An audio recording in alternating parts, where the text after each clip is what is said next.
నెల్లూరు జిల్లాలో పర్యాటక రంగం అభివృద్ధికి విస్తృత అవకాశాలున్నాయన్నారు 20 సూత్రాల అమలు committee chairman Lanka Dinakar.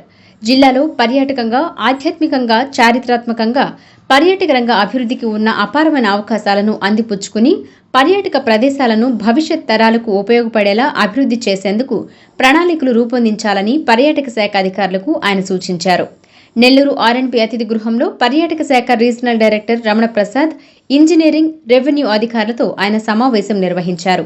Mypadu beach అభివృద్ధికి 77 లక్షలతో ప్రణాళికలు సిద్ధం చేసిన అధికారులకు అభినందనలు తెలిపారు. అలాగే ఉదయగిరిలో చారిత్రాత్మక వారసత్వ సంపద అభివృద్ధికి చర్యలు తీసుకోవాలని సూచించారు. ఉదయగిరిలోని రంగనాయకుల దేవాలయం, శ్రీకృష్ణ దేవాలయ అభివృద్ధికి కృషి చేస్తున్నట్లు స్పష్టం చేశారు.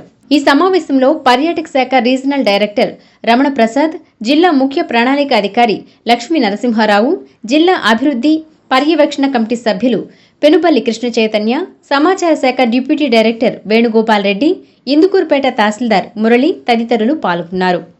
పర్యాటక రంగం అభివృద్ధి పైన తీసుకోవాల్సినటువంటి చర్యలు, ఇప్పుడు జరుగుతున్న కార్యక్రమాల మీద ఒక సమీక్షా కార్యక్రమాన్ని ఏర్పాటు చేసుకోవడం జరిగింది.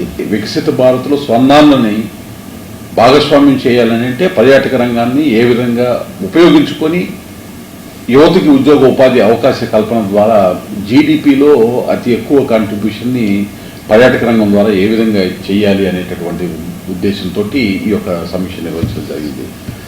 ఈ యొక్క పర్యాటక రంగ అభివృద్ధి ద్వారా ఉద్యోగ ఉపాధి కల్పనకి సంబంధించి ఆర్థిక అభివృద్ధికి సంబంధించి ప్రభుత్వానికి కూడా ఆదాయ వనరు, ఎప్పుడైతే పర్యాటకులని అతి ఎక్కువగా ఆకర్షించగలుగుతామో, ఆకర్షించినప్పుడు వచ్చేటటువంటి పర్యాటకులు వినియోగించేటటువంటి వస్తువుల దగ్గర నుంచి, వారు వాడేటటువంటి ఆహార పదార్థాల దగ్గర నుంచి, వారు వినియోగించుకునే సేవలు అన్నిటి ద్వారా ఉద్యోగ ఉపాధి కల్పనతో పాటు జీడిపి కంట్రిబ్యూషన్ వస్తుంది. అలాగే ప్రభుత్వానికి కూడా ఏదైతే జిఎస్టీ నుంచి ఆదాయ వనరుగా వచ్చేటటువంటి అవకాశం ఉంది. మౌలిక సదుపాయాలు, వసతుల కల్పన ద్వారా, నాణ్యమైనటువంటి సేవలు అందించడం ద్వారా ఎక్కువ మంది పర్యాటకులను ఆకర్షించేటటువంటి విధంగా రాబోయే 30-40 సంవత్సరాల వరకు కూడా వచ్చేటటువంటి అవసరాలకి అనుగుణంగా మౌలిక సదుపాయాల కల్పన ద్వారా పర్యాటకులను ఆకర్షించాలనేటటువంటి దాన్ని అధికారులకి తెలియజేయటం జరిగింది.